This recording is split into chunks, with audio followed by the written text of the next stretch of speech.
The Maroon White Pod brought to you by citylink. For bookings, timetables, updates and any other information, head to citylink.ie. You're welcome along to the Maroon White Pod. We haven't had a hurling podcast in a few weeks now, but we were just letting it settle from the interview we had with Jeff Linsky and Craig Lally, and then Paul Bellew obviously came on to talk about Galway hurling, and same with Brian Hanley. But then the news emerges this evening that Henry Shefflin, after 3 years in charge of the Galway Senior Hurlers, has stepped down as Galway Senior Hurling manager. So the county board will be appointing a new manager for 2025, but that appointment's obviously going to take a while. So we really couldn't have timed this podcast any better. And I'm delighted to be joined by Cyril Farrell. Cyril, we're not really shocked that Henry has stepped down, given even the interview after the Dublin game. You could maybe see that result and the year as a whole. He was obviously disappointed, but it's not a shock that he has stepped down from the role. No, I suppose after the match, look, he was dejected, disappointed. I felt after the match the way he was talking that he was really thinking of going. And I genuinely thought if he was going, Paul, he'd be gone before, so maybe there was pressure on him to stay, and he probably had a good bit of assessing out to do on his backroom staff and that. But he gave it 3 years, and it's a long spin from himself and Richie O'Neill, no matter how you do. Kilkenny to Galway is long, and it's cross country. There's no motorway. But he took it on, looked, gave it his best shot. Probably had, got, like last year, you might have taken a lot out of them. That defeat in that Leinster final, and for whatever reason, this year just never really got going at all. And not getting out of say, even in third position out of Leinster, was probably a shock to him as to all the people. Weren't going well all year. It's a shock, and yet it isn't a surprise. He was going to go, but look at. He still they put in the big shift, all his management team.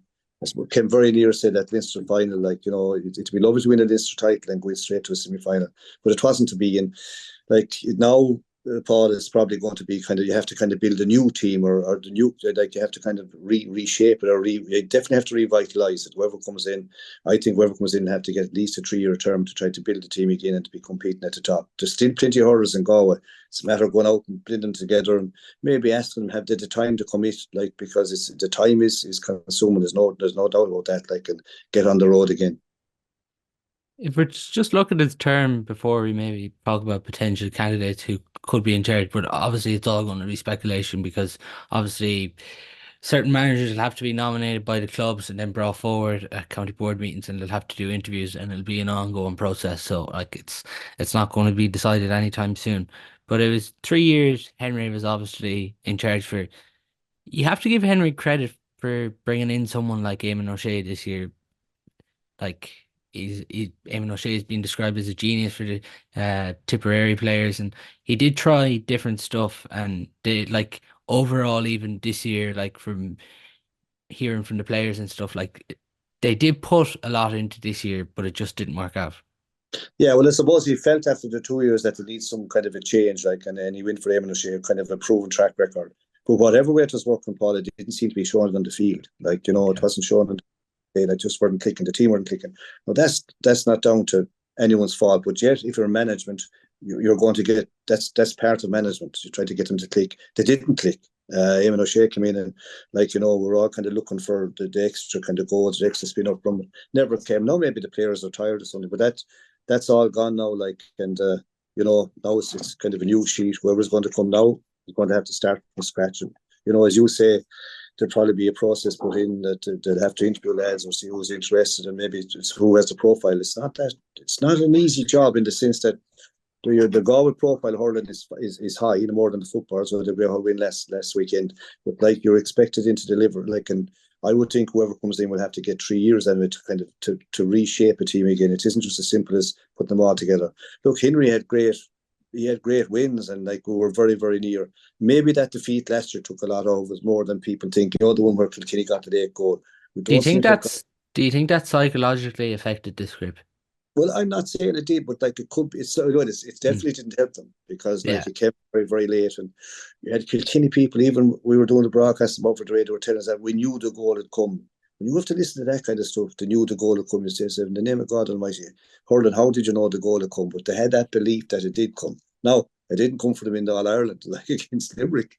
But it just, like, there's a very thin line between winning and losing. Like, and sure, Henry gave it his best shot, like, as he got a fair bit of stick down in Kilkenny from his own for leaving. And when other lads left to take other teams, there was no problem at all. But I suppose Galway were seen as a threat, like, and whether we like it or not, like this year we've only beaten two of the lesser counties. There's no point in saying they're the top winners. We failed to beat Dublin or Kilkenny or Wexford. No, we drew with Kilkenny, but they were missing good few players. But like when you didn't come out of three, three to come out of say really four teams fighting for the three places, it's a backward step. And a lot of the lads, to give it the best shot, they've been there a good while. I'm sure, as you say, a lot of lads will kind of maybe think what they're going to do, or maybe they'll wait to see who the new management team is. But like whoever it is, they have a big job in front of them, but not an impossible job, because there are plenty of hurlers still in Galway.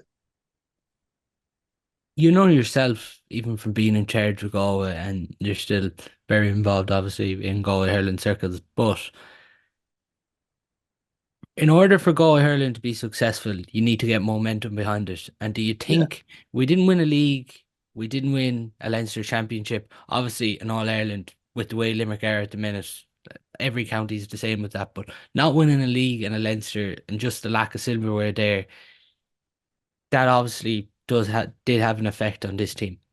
Yeah, well, like you can see, Paul, as well, like for whatever reason, we're not playing that way at the moment. The supporters is gone. There's no point in dicking up saying, "Oh, we have great supporters." We have, but like the support was there before. They're not following up for whatever reason. Maybe it's something to do with the price of the tickets, but in general, it's to do that the team is not performing. If you start performing, you look at Cork at the moment, big following. Limerick because they're winning. There because they're winning. Like Galway football, that's look at the crowd they'll have the next day. You need to be performing for the crowd to follow you.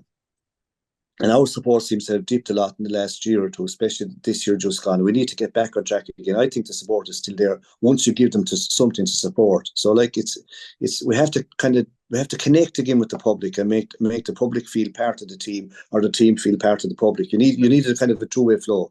And that's an art in itself, but like we need new fellas on, kind of new, to bring fresh blood to the old mature lads. Even a few new fellas coming in holding their own will give life to that team again. And like, as you say, even to do well in the league, there's nothing to stop us from doing well in the league and still doing well in the championship. There's a kind of a fear there for a while, win a league final, and we're playing soon afterwards. It doesn't look at nothing breeds success like success. You can't have a better feeling going in after winning a hard match, going on to the training ground again. It's hard to keep going on the training ground when you're not performing. It's much easier in performance. And both league finalists are in the All Ireland semi final this weekend, so it which obviously is great. shows.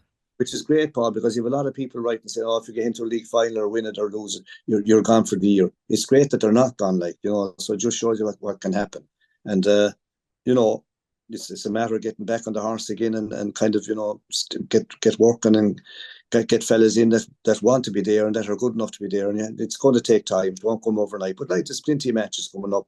You'll have the club matches going up now. I think it's important that whoever's going in is in for the championship. When I say in for the club championship, they can go to the matches, see what's happening, pick fellas on form, and then get back in and the squads start again. I suppose in October, November, when the club championship is over, you start all over again. That's the way it is. Is it fair to say Henry's best year was in 22 when he came in? Because I know even we lost the Leinster final and that was disappointing, but even beating Kilkenny by a point that year in Pearse Stadium, dramatically coming back late, we really competed with Limerick until the last 2 or 3 minutes, and it felt like there were huge positives there. Was the best year 22? I suppose so. Yeah, you could say that. Yeah, he was bound. Like, look at Henry being and who he was and what he had done in the hurling pitch. He was bound to bring it horror. But like, everyone was behind him and everyone was expecting great things. But it doesn't always follow through. Like, having a great career, even a great, say, club championship. Ballyhale, he was with a very good team, but Ballyhale were probably good enough to win All Irelands or club champions, say, no more than, say, when Portumna are going well, or these. They're very, very good teams. County is still different, and like everyone in Galway was expecting them. Like, there was one headline: Henry maybe like Henry's the king, but he's not God. It's not as simple as it's just bringing the top coach or top trainer and everything's going to happen. You still have to. The lads inside the white line have to do it for you. Went very near it, but just didn't do it. And you'd have to say, as from one year to the second year to the third year, definitely this year was the weakest year, so I would say, of the three. Yeah, on that, was there was there not enough improvement on each year? Well, I would think there was no improvement this year.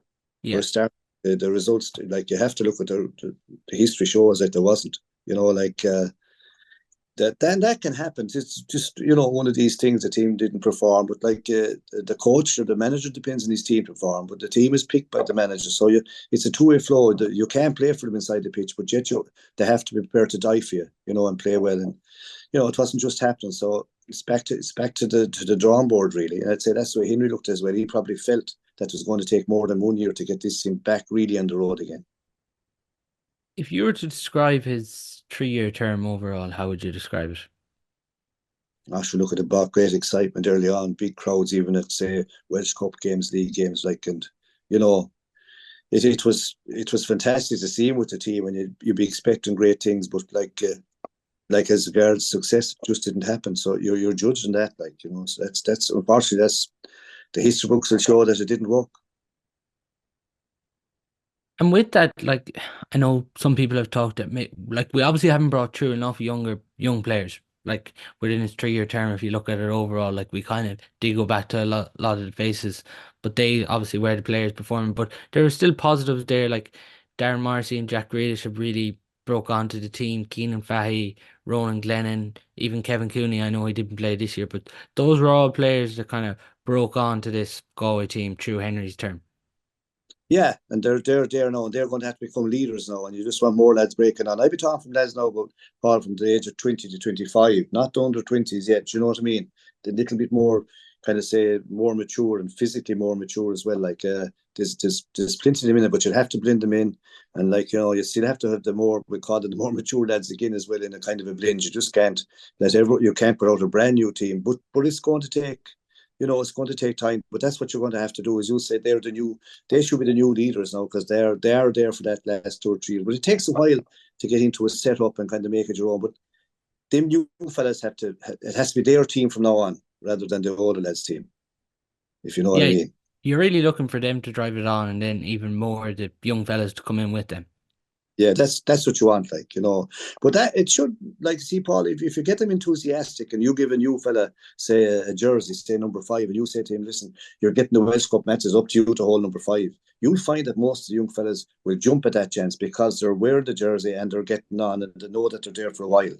It can be hard on young fellas bring in, give them a trial game to get a half an hour, they're taken off, maybe another bit of a game. Next thing they're told maybe we can go back and play with your club. And so when you're told that, it means that well you're not strictly they're not thinking you for the first 15 anyway. That you don't need them things happening. If you're in the panel, you're in it, and you have to give everything. If you're not here to give the time, well, you shouldn't be there anyway. But I think that's what they have to do. Just get a new group in, new leaders, mixed with all the fellas, and go for broke. I know, as we said, the county board aren't going to rush in here to an appointment and go all out. But at the same time, I 100% agree with you that the manager, if possible, should be appointed before the club championship gets underway. Because where we are at the minute, I think personally we're obviously at a crossroads between the youth and experience. But for this new manager, whoever it's going to be, that they can get a proper look here at the club championship. Oh yeah, the club championship. You look at, and the thing is, Paul, I'm not talking about the senior club championship. I'd be on about the Yeah. senior and intermediate junior. Cover the venues and the teams there rather than just covering teams.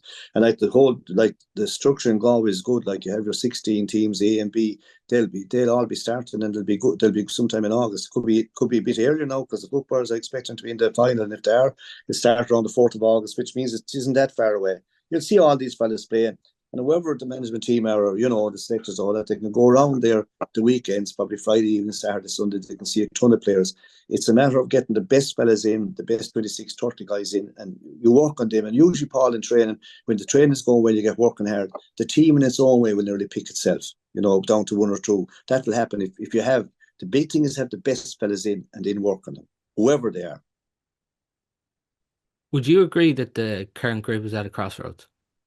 They probably are, but the age thing wouldn't worry me now, Paul. You have a lot of lads talking Yeah. about age. If a lad is good enough at 20 or 19 and he's 29 or 32 or 3, that to me, if I was, that wouldn't worry me. As long as he's good enough to play. The age can kind of be a myth. You can be as fit at 30 or 31 as you are at 21. it's just like, if you have a very young lad that can bring down the age profile on the team, it's what you're able to do on the pitch. The age doesn't come into it. You look at any of the international teams, professional teams. Sure, the best guys could be the older guys. It doesn't. Lad shouldn't retire because he's a certain age. He should be retiring when he feels that he's not able to give it and he's not able to do it. That's a different thing. Is the biggest player maybe, obviously at the moment he hasn't made a decision, but David Burke, he's the biggest player at the minute that there's going to be a lot of speculation about what he does for 2025. Yeah, but you'll find out that David Burke probably, as we were talking, what night is tonight, Tuesday night, or Wednesday night, he'll be training this week with Thomas's. You'll probably find that he'll be the leader there, and he's still a great leader and a great hurler, and he'll probably judge himself to see he will know himself how he's going, and then over the team they'll be looking at him, and if you think he's good enough, you don't let him go, you bring him in, even for his experience alone as a leader. But that'd be a lot dependent on the likes of David as well. But he won't want to go out the way he being sent off the last game for Galway. Knowing him, I don't think he will anyway. I don't think Yeah, he would. sure. Even after the Dublin game, he was back playing the Kilbeggan T7s a week Yeah, later. that's the type he is. The Bucks are hurling people, and if Thomas were playing 11 aside somewhere this evening or 7 aside, if he's available, he'll be there. He won't be using it as excuse not to be there. They'll hurl. Hurling is their game really. That's I'd say to be completely up to himself. But he will know himself whether he's gone past or not. He won't have to be told. These guys are around a long time and they know the scene well. There'll obviously be decisions for a couple of the older players, and that'll be down to them. But at the same time, you don't want all these older players to go at once. I know we're talking about youth, but you still want some of these to stay on to get your balance right within the team. Yeah, well, whoever's over the team, Paul, they're going to say to themselves, hold on, forget about the age. Are they good enough? The thing is, if you think a lad is 35 and he's good enough to be on the panel, you'd have him on the panel because, if he's good enough, the age doesn't come into it. It does in the paperwork, but, it doesn't really come into it. If you're over the team, the age doesn't matter. In the sense that, okay, if he's very, very young, but if he's good enough, he's good enough. And if he's 32 or 3 and playing good enough, he's still good enough. The age, it's kind of a thing when you start losing, look at the age. But the lads, the Henrys of this world were picking the team on merit. They believed that what the team they picked was good enough. Now another person could come in and have their own views, and that's what management is all about. And you have to put the faith in the lads you put on the pitch, and they have to have faith in you as well. So it's a two-way flow.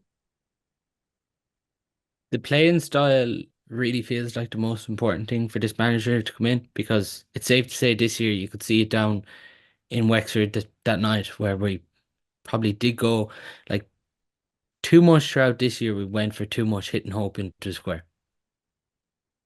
Well, that's you can look on it that way. But every manager now would have their own game plans. And I think Galway are willing to play to a game plan if they have one. And if you have big strong players around the square, maybe that's the strategy that they were using. But most people now, the way the game is going, Paul, they play possession hurling. It's very little belting. You're kind of trying to play possession the whole time, and they don't like to let it in that long a lot of the time.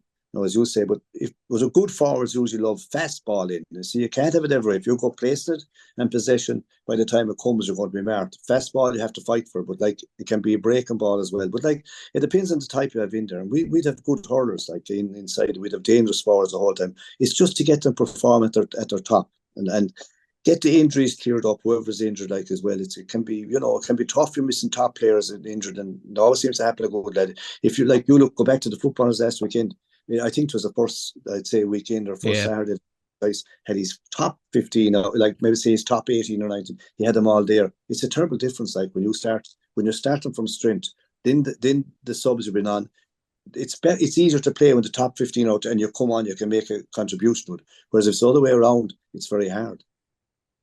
It's just so really for our forwards, like Conor Whelan, for instance, the supply of ball he got throughout the year, if as you're saying there, if we can get fast, quicker ball into these forwards, because as I said, we have real dangerous forwards there, but sometimes throughout the years, some of the ball they were getting, they had a lot of hard work to do before they even got it into their hand.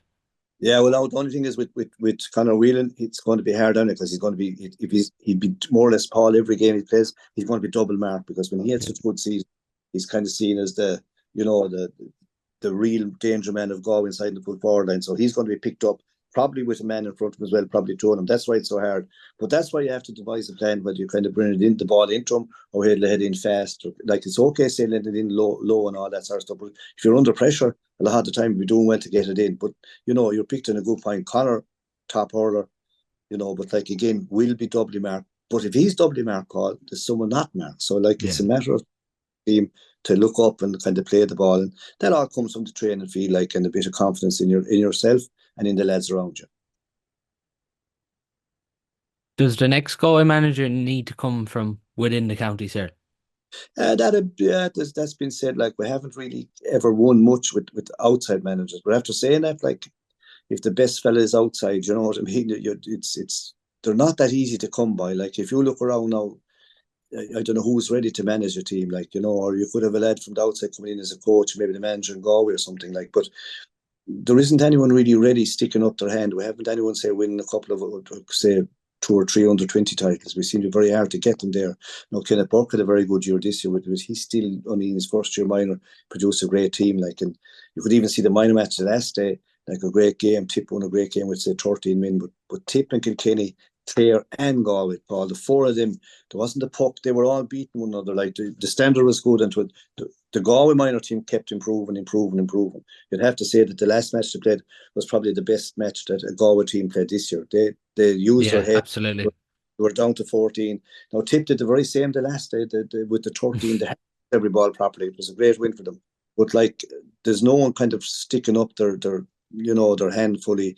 And again, they'd have to have the time. It's a big commitment. Like Paul Bellew will say, the boys at the top, they'll have a bit of work to do to find out and get the best person in it. There's no point in, you can't really rush it either. Now, maybe they knew more than we knew all along that Henry was going, and they might have some work done. I don't know, but, like, it's a big decision, and it's important that the big thing is, Paul, that they get it right. Yeah. There's going to be a lot of speculation that Micheál Donoghue might return, and obviously Johnny Kelly is with Offaly. He's a Galway man.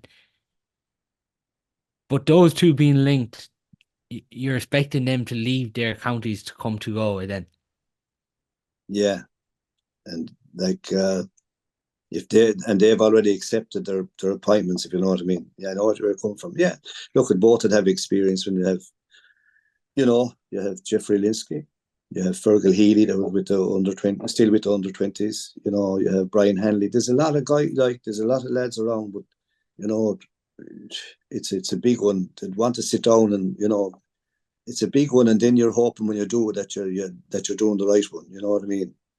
I was on a panel one time picking or advising who to pick, and there was great applicants for it. We wound up Micheál Donoghue getting it as manager, and a lot of lads. Oh, so you brought Micheál in, was it? But I was on the there was a few of us on the panel. Pat Kearney, Noel Tracy. Now we're on that committee. Yeah. And there was some great. They were all good applications, but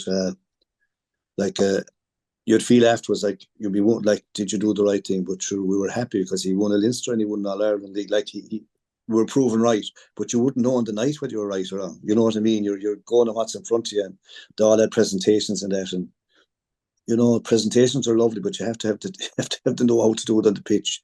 And thanks to God, it turned out well. Like, so, like, he's with Dublin now, and he has very good job done. Like, he's built a new team. They were starting from scratch, much like we'll have to do next year, lad. But got a few of the older lads back and kind of built in around them, and has an exciting new team. Has another year to do with. No, he could still leave it. And Johnny Kelly eventually got Offaly over the line, had a great year, and the under 21s coming. He's in there now for another year in Leinster. Like, Galway will be playing the next year in Leinster. So, like, they're two from out, as you say, they're outside and they're still doing the job. The others are inside, but a lot of these lads are committed now, and I'm sure if Galway can call it, that they think twice about it. But that's up to the hierarchy of the county board, like. Just someone maybe that people mightn't be mentioning, but if Cathal Murray was to have another successful year with the Camogie team, because he has brought huge success to them, could he be someone maybe that could be considered? Yeah, he come from a hurling background. Was a very good hurler. Won a college's final with Rafels in Lochray when I was at school. Good hurler. Won plenty of titles with Sarsfields. Would have a good knowledge of it. Senior, I don't know. probably find that I don't know now, but you could probably find Paul at this stage. He might even be looking for a break. He's a long time with them, with the Ogie, like, long time at it. It's a big commitment now. Like, you want to be full of enthusiasm and you want to have the time. Yeah, he'd be another name in the hat. Like, there's no doubt about that.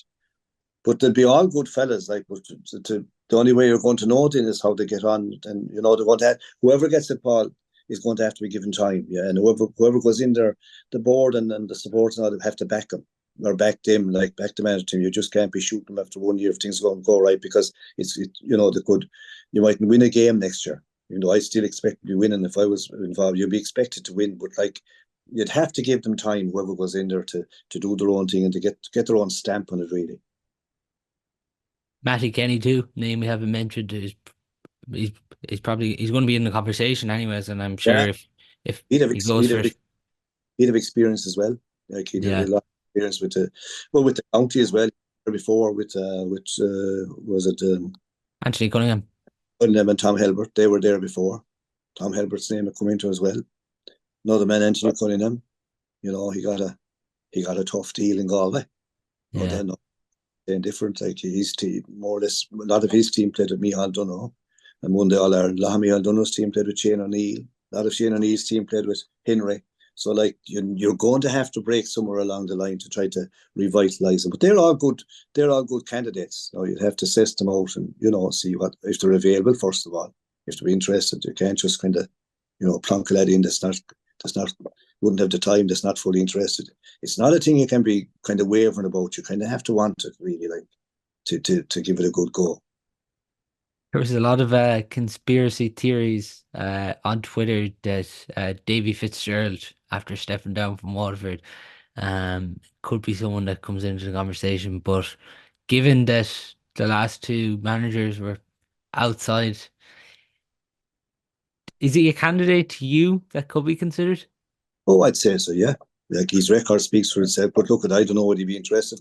I mean, must remember, Paul, the last time he believed that he had got the job. Yeah. Like, it seems, according to him, that he was told by one or two officers he had it. And I remember getting a call from Kilkenny telling me that Henry had it.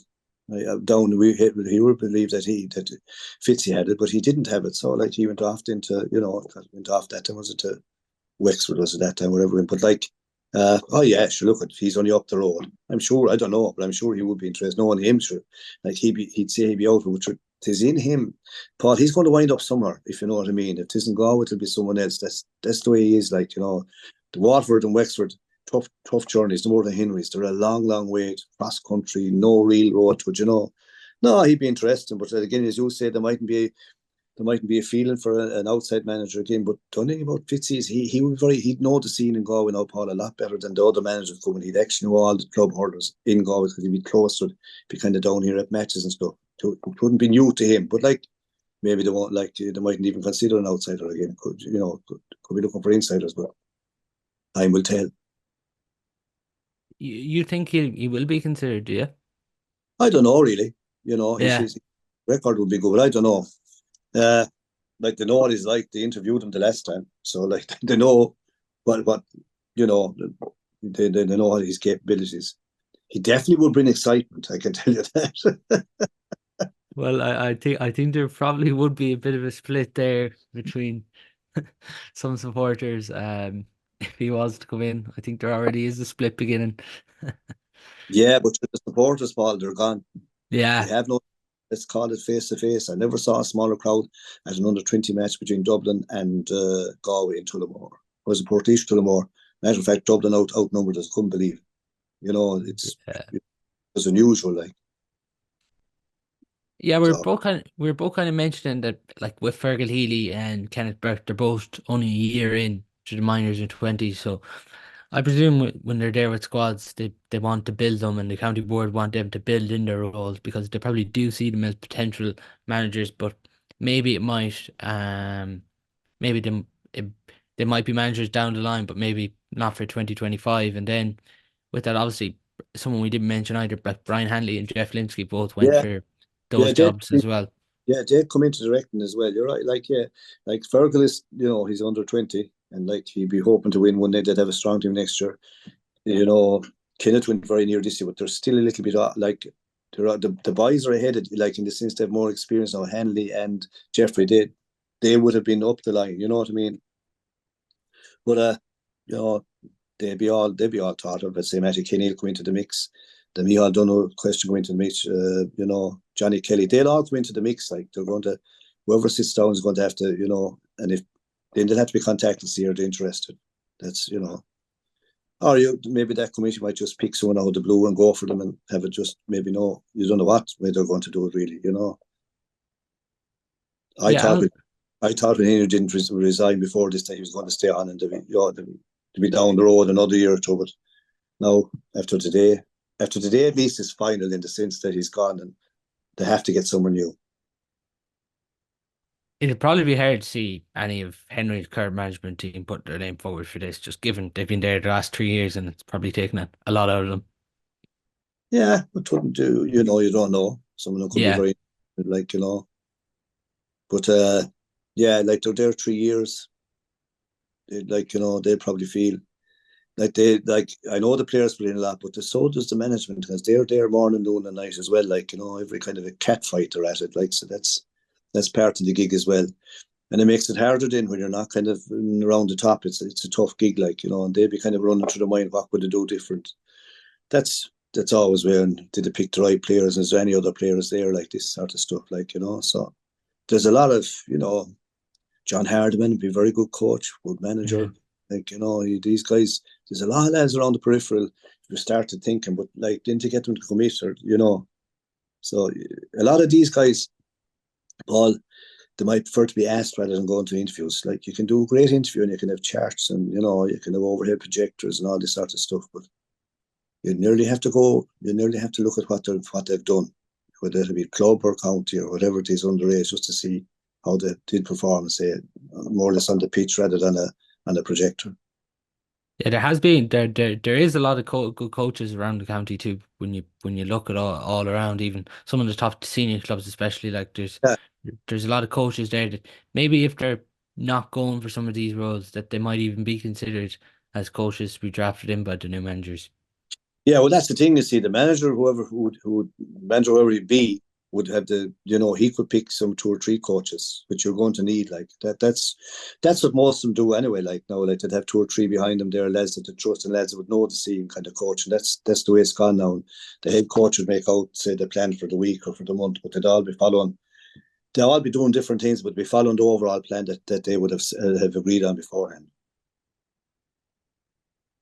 Just if they were to look outside again, names that could be considered. Now, someone who's been very vocal that he wants to manage at senior inter-county level, Leo O'Connor, the Offaly under-20 manager, has said that, like, I'm not saying he's going to be a manager, but like him, Eddie Brennan, a couple of those names will come into the conversation. O'Connor will definitely be I'd say when Johnny Kelly goes from Offaly, he'll be taking over himself and Johnny Pilkington. He'd be doing a lot of coaching. Pilkington would be like one of the main. There's 2 or 3, but Pilkington would one of the main coaches in that. I'd say that's the natural progression there when it comes. You know, that's I'd say that's what Michael Dyson would like, and that's probably what's going to happen. Leo will take over the senior Offaly team when Johnny Kelly moves on and his team moves on. You know, that's what would happen. But yeah, you could have lads outside the box, you know, that are doing things like 101 names to come up with to get the right one is the thing. Yeah. But they really are the most obvious candidates that we've mentioned inside the county. I don't think there's really anyone else that will enter the fray for this job, is there? No, but you know, you just don't know. Yeah. Well, like, even to put your name forward, you'd have to have a lot of experience and you'd have to have a lot of belief in yourself too. We've mentioned names there and they might go to, like we mentioned up there, you know, nearly have a team. They're all good fellas, but like, it's a big, you know, it depends on circumstances, whether, like, say, whether they're married or have young kids, and there's a lot that comes into play. Like they have as much to give training wise. They have to give as much time as a player. Same with the players. Like, they have to weigh up. Like, is this for them? Can they afford? Really, the big thing for the players is, can they afford the time? Because it takes time. You're going to be training probably the end of October, November. County panel. If you're not training, you'll be gymming. There'll be a lot, you know, it's more or less not fully full time, but it's as good as full time. You're definitely five evenings or 5 mornings a week at it, like, to get up to the pitch with 11. You're going to have to do that to be up there with the tops. Winning All Ireland, okay, you can take a break, but all the other teams will be starting the end of October, November. They'll be all on programs, and they'll follow them through and be ready for kind of we call it the Welsh Cup early on, then the league, and it pops into the championship fairly quick. But you have to be flying for the championship, and you can't afford to get injured in the first match, because if you do, you could be gone for the campaign. And given with this that there's going to be a new manager coming in, they'll want to get it's going to be a project as they see it, but they'll want to get a good early start to this as well and look Yeah. at players too. Yeah, they would, and you'll be hoping that regards the injury that the measures taken would be preventative, Paul, rather than reactive. That you'd be kind of stopping the injuries rather than treat them afterwards. It's important to get lads fit, but to get them in a frame of mind that they believe they're fit and that they can train, rather than breaking down the whole time. Because we'll have to leave that off for a few months to get them right, rather than kind of coming and going. Like, it's a big thing to have your top players, but like there'll be fierce interest in the players now, like even playing the club championship. I think they'll bring life to the club championship, because they'll all know now, like, if a lad is showing up in the club now, he's probably going to be picked on a new panel, because there will be a new panel.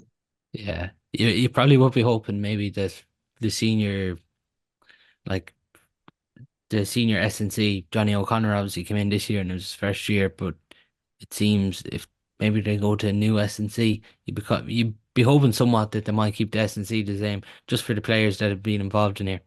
Yeah, I'd say that all the same. It's only his first year in. Yeah. Like, he had last year. I'd say, like, he's only getting used to the players. It makes sense to hold on to him, you know what I mean, and let him kind of move. Like, his program be considered. It usually takes a couple of years. Now these lads be used to S&C, but I would think the board would like. I'm only just talking off the cuff, but I would think they'd like to hold him and kind of build on what he is. He's only his first season done, really, only getting to know them, like, So I would think they'd love to hold on to him and build on rather than start from scratch again. Just as well, when you talked about being involved in the Micheál Donoghue interview process, obviously they present the presentation to you, their plan, it's a project, I'm sure it's very long.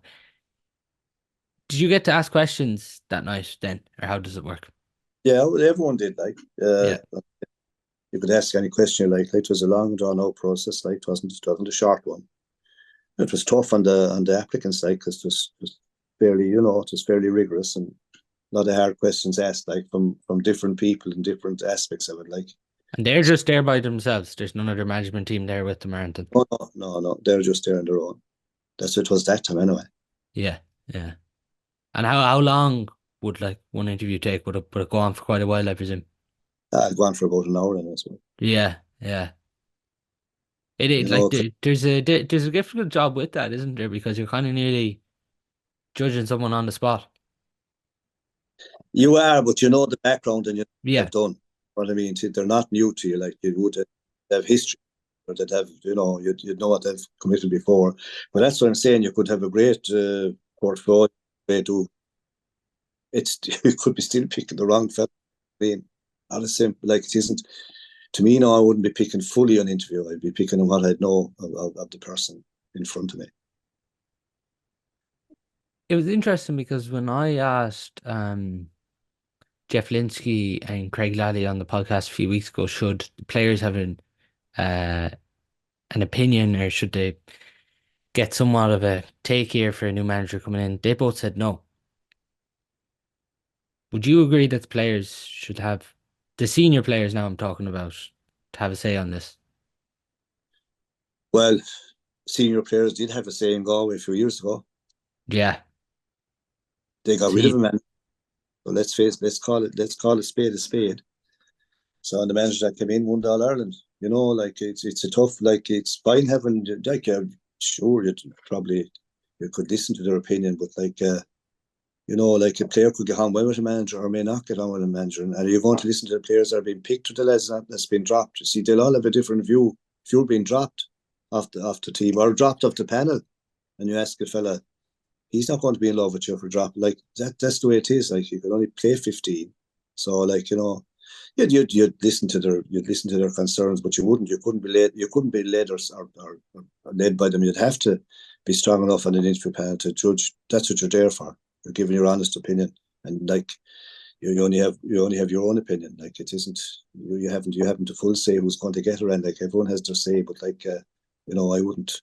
You'd listen to them, but I wouldn't be paying really heed, in the sense that when I say paying heed, you couldn't just take it for granted what to be telling you, because they've been saying from their point of view, and sure, that could be right. But sure, as you know, like, you'd have 3 or 4 selectors, but you'd have 1,000 other people picking the teams, and sure, no matter what team you pick, they won't agree with it. Now maybe if you win, they might agree with it, but even still, they'll be fine. If you watched the BBC the other night, it was a great example of how punditry goes. They were talking at half time of the English game. They were sacking them all. Whole lot, Southgate, every one of them. There were 2, this, that, the other.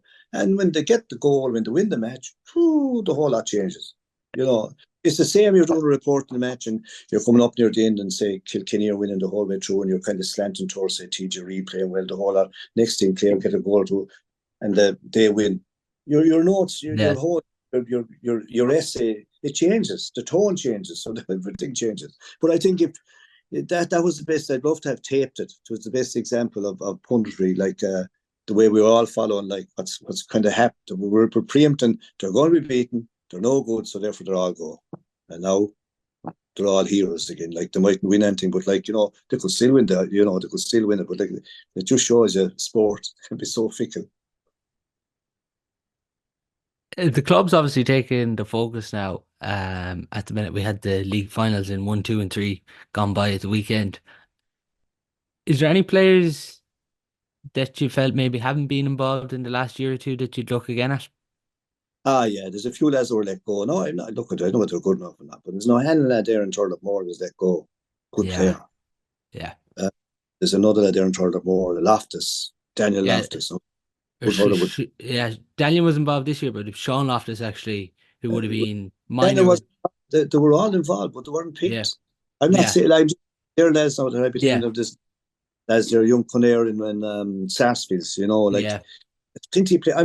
You see, if they're not in front of the public, you don't see them. They might be good enough, but they'll never be good enough if you don't play them. Now it's coming to the stage, you might have to play 2 in them, which is wrong as well. But like, there hasn't been enough the last few years of these as kind of breaking. You need these fellas breaking through. That's what I'm saying. Like, there's a young, what you call there in Loughrea, there's a Killy, but there's another there, Morgan. These guys are good, they're hardy fellas. No, they're not. They're all 22 or 3. Like, they're not the under 20s. They're up above that. Like, and they'll be all playing good college hurling. Like, so, like, at the moment you have NUIG. They're going very strong in the Fitzgibbon. You have GMIT. Like, and there's a lot of lads in limit. Most of the fellas now, Paul, they're nearly all, not them all, but the majority are going to third level.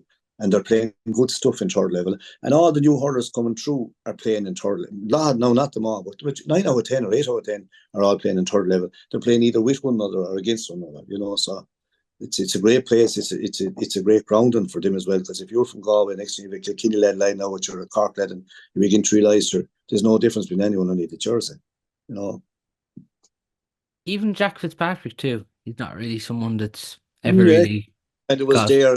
It kind of was there and got it. You see, if they get injured in, they're kind of, they have to. They're no good, and they're kind of gone back into the pile again. What I would be afraid of is if these guys got a taste of it and didn't let go and brought in and let go again, that they'll be slow coming in again. You see, this, like, you need to treat them.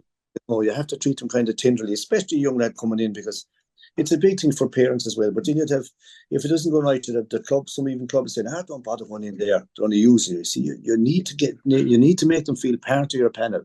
And if they're in there, they're in there. Like, this thing of letting them go home and play a league game or two, that's really telling them, no, you need game time, which they should be getting that inside even training. To me, it's telling them the wrong thing, that they're not fully part of the plans. You have to have a lad feeling that he's part of the plans and he has to be part of the whole setup. Like, if you're told you can go play your club, to me, that's kind of just saying, well, you're not being considered for next Sunday or 2 weeks' time. Even though, just with Jack Fitzpatrick, when he's someone I'm referencing, we shouldn't be closing the doors on people that age, either around the mid-20s or even 26, 27. I know everyone will talk initially, we need to get the 20s in, but those players around their mid-20s, because physically they're probably ready anyways, so the doors should still be left open for those players. Oh yeah, Paul, it's the mid-20 lads I'm talking about. I'm not talking about under-20s. Yeah. Let them play their under-20, and if they're good enough, then, like, young Lean has come through the system now, like, but it takes a while. Like you look at the young Nyland, like the free taker, he's been there a while before he made it. Tom Monaghan, like they've kind of they're regulars now, but they're there a few years before they made it, and that takes time. Young Jack Grealish from Gart, very lively again. He's there a good while before he kind of made it. And Darren Morris, I'm told he hurt his shoulder in America. That's true now. That's Yeah, the room. yeah, he's He, in a like to me now, Leicester, he was injured so a lot. He needs to get the injury cleared up fully before he starts again. See, the young lads are trying to try to get back too quick and forcing it, and the next thing they go again and they're gone for another month or two, and it's hard in like. yeah. Even with Ireland and those, they were minor in 15. They would have won that All Ireland. So, and then Morrissey and that crew would have been minor again in 17. So when you consider how long ago that was now, and you That's consider it. their ages, yeah, And you see, even not winning, like you look at this year's minor title and say Tip deserve great credit for winning. But the standard of our minor players today, this year, was up with the Tip standard. Just because they won doesn't mean there's not hurdles there. They were every bit as good as Kilkenny and Tip. Oaken didn't win, but they were up there, and so were Clare. There was 4 teams there, kind of nearly on a level par. So you'll be getting as much out of that beaten team as a winning team because the talent is there. for sure. Did you go up to the league finals this weekend? The Hurling League finals. Yeah, yeah. Yeah, I was at 2 of them. I saw the Beha Portumna match, and I saw the Larkins, what do you call, Lee Mellows. Mello. Yeah. I didn't see the Sarsfields, the Clarenbridge match, which I believe was a great game, high scoring game, went to extra time. So, Yeah. Yeah, I was just about to say on the Division One final there, Cambridge obviously won out after extra time, but it's a fair achievement for Sarsfields when you consider Ian Fox is away, Alex Kinnear is away, Darren Morrissey is away. I know they're competitive with underage and everything, but still a fair achievement to stay with Cambridge for that long, given the players they're missing at the minute. Yeah, they're too good. Well, you see now, Saturdays have a good old population at once. Really Yeah. getting bigger, numbers getting bigger. Same with Clarenbridge, a lot of numbers. Same with Turlockmore, Athenry coming again. See, there's areas of population, Paul, that are more and more getting bigger and bigger. And then you go out say to the rural clubs where if you're missing a player or two, you're in kind of trouble. You might have numbers, but it wouldn't be the same. You wouldn't have the same effect as as the top clubs that have it. And I think Joe Cooney kind of got a slight injury in that match as well. But by all accounts, it was a fantastic game. I was at the Larkins Lee Miller's game. Lee Miller's very much back on track. David Collins, John Lee, these fellas had them all. All the lads I know are all hurling again. They're very physical, good, hard, physical team, playing good hurling it's going to take a good team to beat them in the B. They're back on track. Now, that game could have ended in the draw too, but you'd have to say over the hour or whatever it was, 63 or 4 minutes that Mellors deserved to win. The same with Beha, Beha and Portumna was a hardy, but Portumna now have fought, well, young McLaughlin was in America, but you have Amara and Joe Cannon, Fogarty and these fellas. You're talking about club, they're good hurlers. If you throw McLaughlin into that mix, you're talking about 4 top forwards. Joe Cannon looked in better shape this year than last year. Got trim again. So having that baby must be getting him back into shape. Yeah, you only speak about Darren Morrissey, Declan McLaughlin's in a sling again, from over in America. So that's just a bit. It's a bit worrying, because you know how he had the thumb injury and he was in the sling before he. It's a bit worrying for a lot of them. The new rule is in about the 60-day rule. This Yeah, behind this thing was passed without much thought. Like they were saying, it was 30 days and 60 stopped the lads from going. Instead of that, it was a pattern of the way is everyone going, and they could get caught now, especially when Galway were walking the way to an All-Ireland final. Game is on the 4th of August, so it's that weekend or in All-Ireland it will be. So that's another headache for the clubs. you just mentioned Lee Mellows. They seem to be back and they seem to be very organised this year. But for your own club, Larkins, I presume even just going to the games this year, it's great to see probably a lot more of your regulars back on the pitch because you were just blighted by injuries last year. Fantastic. If they have everyone, if we have everyone, we'll be very competitive. You have Jason Flynn back again playing. You have Ronan Murphy was injured last year back. Ian Murphy's back and goals. Colin Flynn was travelling last year. He's back. They're all kind of leaders on the team, and with the if we have everyone The last weekend it was kind of an old bug going around. It seems to be coming back to place again. They're not what you call it, COVID, but whatever it is, you wouldn't be in zip barn with it. But like very competitive to have everyone. Like, you know, I'd expect them to go very well this year. You know, they have the lads and they're training well. Yeah, and even with Clarenbridge winning the Division One title over the weekend, we were talking about Micheál Donoghue. It's some coup, in fairness, for Clarenbridge to have him back involved with them this year. Ah, yeah, sure. He'd know them inside out. Like he'd be a leader. Like he'd get the best out of them. Like they're all asking around. Well, who's to take down Thomas's who are the King Bears? But you'd have to say that the nearest thing, the moment at the minute, would be Clarenbridge, Turlock, and then Sarsfields. They're the three. Like Turlock have a lot of players. So if they have everyone back, see the last few years they're always missing one or two as well, Paul. Like if they have everyone back, they'll be very competitive because they're all good hurlers. More than Clarenbridge or Sarsfields, they're all ball players. They're able to hurl. Like you know. But they'll all have it hard. Like as the year goes on, Thomas will be still the team to beat. So they're an unbelievable club team, and knowing them, they'll give it one shot for 7. Like it'll be unbelievable if they can do it. It'll be history. Yeah, I know because you referenced that David Burke interview before that he wants to win this miraculous 7 to beat Peterswell. So I'm sure that's going to keep him hungry for county title this year.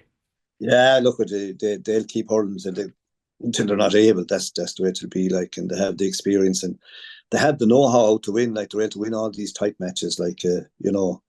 So, like, it's going to be an interesting championship. And, you know, you'll find, like, even the likes of Conor Cooney gone off for a few weeks to get a break.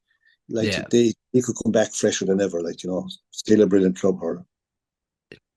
Do you think it's important though that we get a new winner this year in the Galway Senior Championship?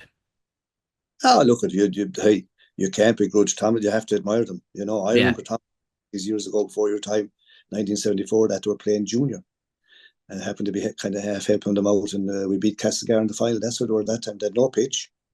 We trained on the side of a hill, them out like a field. And there was a Spitz field we trained in at night time and up in the furry field in this on the weekends. But that's you look at them now, like, and they have everything, and plus a great, like, it's unbelievable where they've come from. Just here, we'll look at a couple of the just the senior and intermediate draws, and I'll get your thoughts on them. In Group 1 of the Senior Championship, Captagal, Kilkenire, Mulla and Turlock Moor. Obviously, 3 teams are coming out of the group with the preliminary quarterfinals. Yeah. But if you're to look at that group, what 3 teams do you see coming out? Well, I suppose you'd have to say Turlock Moore would be kind of the top one to me. Capitagal still get very organised, hard to beat. Like you see, you have the 2 Collinses up front, and you have Mannion. These guys are very sharp. You have the Garveys. I think they'll come. It'll come down to Kilkenire and Mulla. That's the big one to me. That's the kind of how would you say, up or down one. They'll Yeah. be both of them will be targeting that match. So I would say Turlock Moore, Cappy, and whoever wins between Kilkenire and Mulla. Then Group 2, Loughrea, Craughwell, Clarenbridge and Mike Cullen. Yeah, we're looking at it like Mike Cullen have come up under John Hart with great strides. They would be considered the weakest team there. Now, Loughrea are missing a lot of players through injuries, and lads gone away to Australia and America and that. But they have a lot of young fellas. So I think to be Mike Cullen will be fighting hard there to stay up. Yeah, and I suppose Loughrea's biggest concern is they're probably going to be out without Jamie Ryan for a while. Yeah, it looks like that. That he's gone. Like, you know, he's bad. No, he might be back here, but I don't know. I wasn't talking to him lately now, but he got a very bad injury against Antrim. Yeah, we're in one. Group 3. Group 3 is competitive somewhat. Very Yeah, competitive. If you look at it, Gore, Tommy Larkins, Thomas's, Clymer Daly. yeah, it's a tough one. You have Thomas is in there; they're going to be everyone's favourites. And the others, part of a nice young team, good young lads come and played very well last year. Better, I'd say, than most Cork people thought. Larkins will be competitive. Clymer Daly gave Larkins a clipping last year.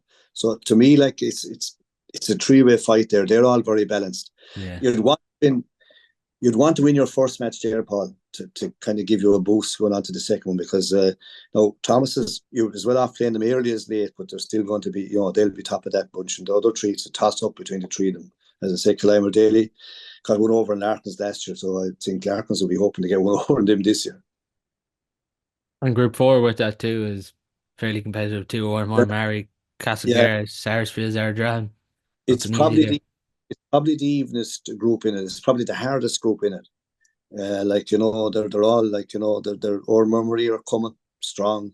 got a good whipping last year by Sarcy, but I think it was just a game too. They will keep improving. Castlegar, McMuffy's back there over them again. They'll be hard to beat. Sarsfield's like they're a good side, isn't it? Like if they have everyone, they'll be very hard to beat. And Ardran had a great campaign last year. That to me is the hardest group in it. You know, they're the four. You'd imagine if Sarsfields is everyone that little bit ahead of everyone else, but it's a tough. The other three very, very even. It's you wouldn't know who's not. Like it's good. That to me is the hardest group by far, Paul. If Thomas's aren't to win it this year, who's going to win it?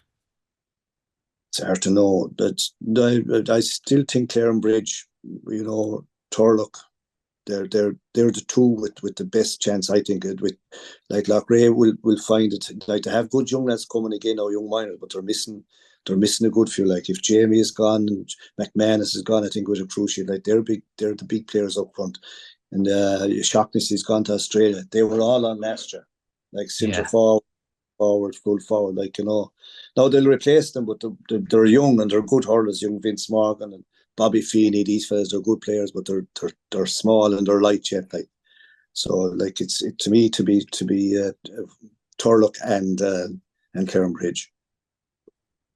Just then on the Senior B, I'll just get your prediction overall for that. But in Group 1, Port Pierce's, Ballandreen, Kilnadeem, Leitrim, Beha. Group 2, Haskell-Fona, Port Humna, Athenry and Liam Meadows. From seeing Liam Meadows up front, would you have them favourites to come back up? Yeah, well, you have the two men's, the Haskell-Fona and Port Humna are kind of back on track again, and I'd expect Athenry with John Hardiman is in there this year, and they'll be a different kettle of fish. But Liam Meadows are physically strong, like, and they're good hurlers. Like they're hungry again. I'd say they kind of got caught the last year or two, but this year they will be prepared. I'd see them coming. You know, I don't like Tumna hard to beat always. Yeah. It'd be probably between Athenry and Haskell-Fona for that third spot, I'd say. But I'd expect Athenry to be much better this year than other years because with knowing John Hardiman, he'd have them all hurling, and like they will play nice brand of hurling. So to come down between it, I think between Haskell-Fona and Athenry for the third spot. And you have obviously Pierce's too, like Sir Donlan back involved there too. It'll be interesting to see how they fare. Yeah, Ballandreen had a very good year last year. Yeah, coming up, they played very, very well. Kilnadeem and Leitrim, very unlucky last year. Have a very good forward line. Have a good team. You know, you'd imagine they're capable the whole time winning, but it's hard to get over the line. They're good. And Beha, like they're trying to get the young lads through. They're holding out all the fellas because the young lads aren't just old enough yet. They're actually playing under 13 final, I think, tonight, an A final, which is a big thing for them. Like, you know, just shows it where they're coming. But like Corey Pearce, I seen Mr. Gantley involved again at the weekend for Beha. So between playing and between coaching, they're good coaches. Now I didn't mention them at all. Both of them, Rory and Brendan, like they should be coaching counties. Like they are good coaches. But to me, it'll be down between. It's a hard, you know. Beha are the team that always survives. So they'll probably survive again between Beha and Pearce, I'd say, for that third spot, and to be some battle. Just on the intermediate championship then, Group 1, Abbeynock-Moy, Clarenbridge, Kilbacon, Tina Aberdeenry. Group 2, Kinvara, Clymer, Turlockmore, Kiltormer. Group 3, Annadown, Ceylon, Craughwell, Carnmore. And Group 4, Meelick Aircourt, Skahana Montbellew, and Rahul Newcastle and Ballygar. On the first one there, Paul, Abbeynock-Moy, Clarenbridge, Kilbacon, Tina Aberdeenry. I think it'll come down between Kilbacon and the Bridge for the third spot. Now, the Bridge still won't have a bad, it'll be the second team, but it'll come down. I think Kilbacon might just get over them. I'd expect Abbeynock-Moy and Tina Aberdeenry to come out. Like, Tina would be disappointed to get beaten last year, but they have a good team. On the second one there, Kinvara, Clymer, Turlockmore and Kiltormer. I think Kinvara, well, you know, Clymer are just missing a lot of players now too. They came down last year, they're missing fellas. Kiltormer, to me, are the ones that will be fighting for survival, but they could cause a shock against Clymer in the sense that it'll be a local derby. But it's their second team, Turlockmore. I expect Kinvara, Turlockmore. You'll come down, I think, between Kiltormer and whoever else. Probably Clymer will be kind of a local derby. Anything could happen in that. And a down, Ceylon, Craughwell and Carnmore. Again, now this is Craughwell's second team, but I think Carnmore and a down, if a down get their footballers back, like when the footballers are finished, they'll make them stronger. I think Ceylon will be doing well to kind of hold up. They're the ones there I'd expect to come down. I didn't see them playing last year. Now they could be a lot better, I think, there, but just at the field, others are stronger. Meelick Aircourt, Mount Scahan, Mount Belly, Mylock, Ballygar, and who's the fourth one there? Rahun Newcastle. Yeah, That's a, right.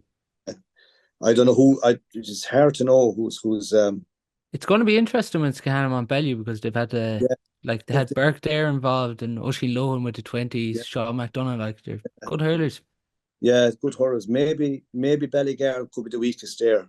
They might have been losing a player or two, but yeah, you see, I saw Scahan and Mylock winning in Ballinasloe, and they were over the moon. They played good, there's good stuff to see them. Really, Kirkcourt are kind of a giant waiting to reawaken again. They should qualify.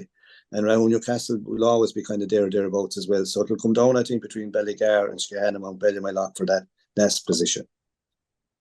You expect Tina though to win it out this year, do you? Yeah, like they should. They're a good side, like, but it's hard to win. But I think last year's loss will you know, there was expectancy last year with Matty Kenny and Tom Bray and all these lads over that they were going to do it, and they were winning all along. And when it came down to it, like, they just couldn't get over the line. But I'd expect last year's loss should drive them on to win it this year. Just then finally before we finish, Cyril, I know you mentioned the minors earlier on, and it was a real battling performance, as you said, most positive performance. But on that, is Ryan Callanan and Joanna Donlan, are they the two that we should be getting excited about because the performances they put in this year were really impressive for the minors, those two in particular. They were very, very good. But like, you'd have to put in Cathal Maloney in that too, cornerback. Yeah, But good. Like, they're all good hurlers. Gavin Maher mightn't look fantastic, but knows how to do it. Typical Maher does a job, little flicks, touches, the whole lot. Look, they had Malidi had a great year as well. Like, and there's a lad there I like. He wasn't on every day. Killian Roach. Maybe a little bit raw. He's strong, but he could come on a ton. Like, he's still a good hurler. Like Harry Holmes, good, fast, and Brahan Subs, young lads that I didn't see play. I saw them playing under age, 14 and way back, but not lately. You know, Zimmerman, these fellas came on and they were flying around the place. But like Brian Canlon looked like he looked the yeah, real deal.